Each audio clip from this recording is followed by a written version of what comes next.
all I heard the police, and they're like, fucking, come out with your hands up, and blah, blah, blah. So I go outside and look, and I casually come in. There was me,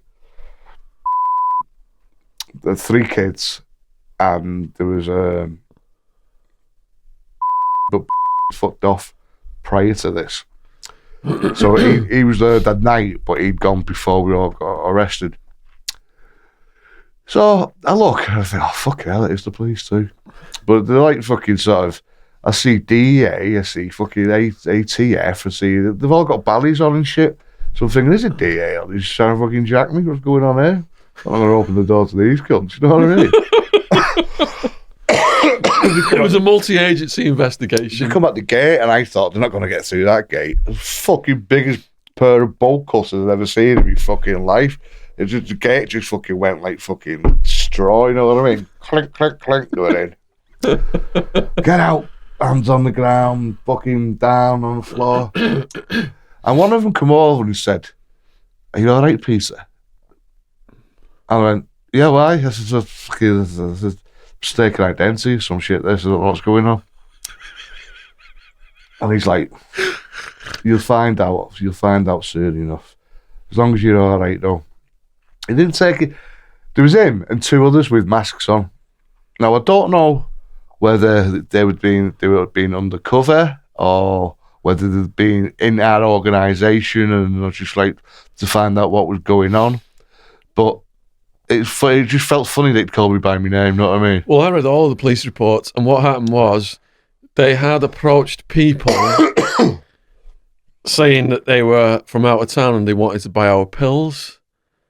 And then the old out of town routine, we were familiar with that. Yeah. So in the court documents, they said they could not infiltrate the organisation because we were too close knit, and we always would reject them if they said they were from out of town. And that's how they authorised the judge to listen to the phone calls. Remember them 2 guys? Must have been shady thinking about it now. I tried to set the deal up.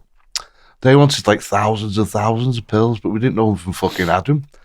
And they were like pretty big fucking, like weightlifting guys type of guy, but like, we didn't know him from Adam. But thinking about it now, they had probably them. They had like cop wrote all over them. Yeah. It's all in the paperwork. They did try to do that multiple times.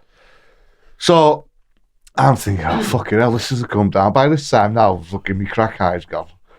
Thinking I should have had me bacon fucking pussy. They put us in a van, and then we don't go too far up. We go up to 10p. We're in 10p, but we'll go a little bit further up near where the bus stop was around there. And they had a big white fucking unit. They set up a unit just for our arrest, hadn't they, away from everyone else. What had actually happened was they arrested all of us simultaneously. It's a big fucking word, isn't it? But I couldn't spell it. They come at us. They got some people on the fucking highway, just like literally driving. And then you think, oh, I'm getting followed there. You see it all the time in movies. They actually fucking was. Cody Bates was on it. Cody Bates, dead now. You can Google it. Died in a Scientology rehab. He was driving on the motorway. He said he'd been seeing helicopters a lot. He thought he was in Goodfellas and all this shit. He was tripping. But as he's on the motorway, and police, bikes, motorbikers, he got completely surrounded by all these police motorbikes, his car, and they just fucking took him off. I wouldn't mind though, but the freeway. Probably about 2 months before all this happened, Shaun got out the game.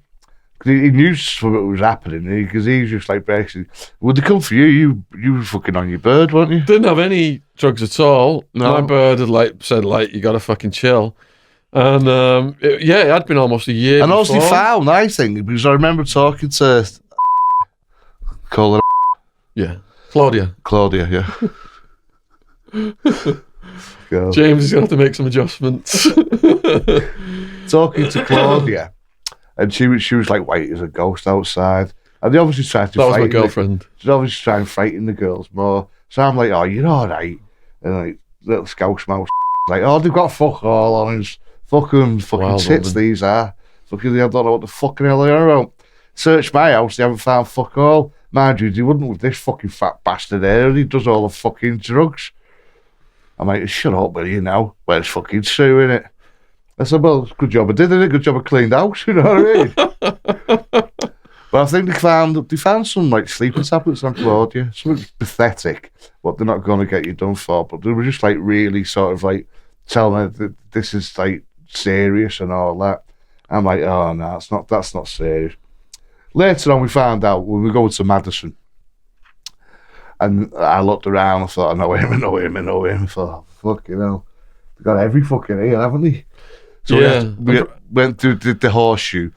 By that time, we were just waiting to get the horseshoes, like where they start. When you first go in there, they pat you down to make sure you got no drugs and that stuff on you, and then they'll put you in that cell there, and then they'll give you the Ladmo bag. Basically, that's like a sandwich and a grapefruit, and like a pack of cheese crackers, maybe if you're lucky. And then you'd go to the next one, where they just keep on moving you around, and then the third one, you'd go and have your fingerprints done, and they do your fingerprints. And by this time, they're finding out who you are. Once they find out who you are, they come and they hit you with your charge. You just have a piece of paper that tells you your charges. I had a few, but I thought to myself, well, they can't get me for drugs because I didn't have no fucking drugs on me. They haven't found no drugs in my bastard house. So how the fucking hell can they do me for drugs? But later on, we found out that it was just phone calls or anything. Because me and Wildman, when we were fucking off it, we'd like fucking... we'd talk a lot about on the phone about meet me here, or I'll do this and that. I'd threaten people on the fucking phone all day long. If you are enjoying this podcast, you will love Big Joe Egan's book. This podcast is just a couple of hours long.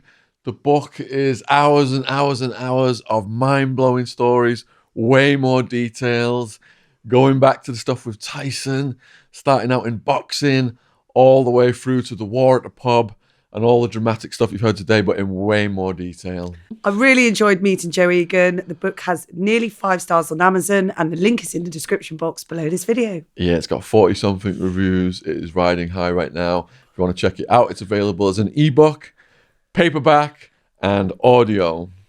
Enjoy the podcast.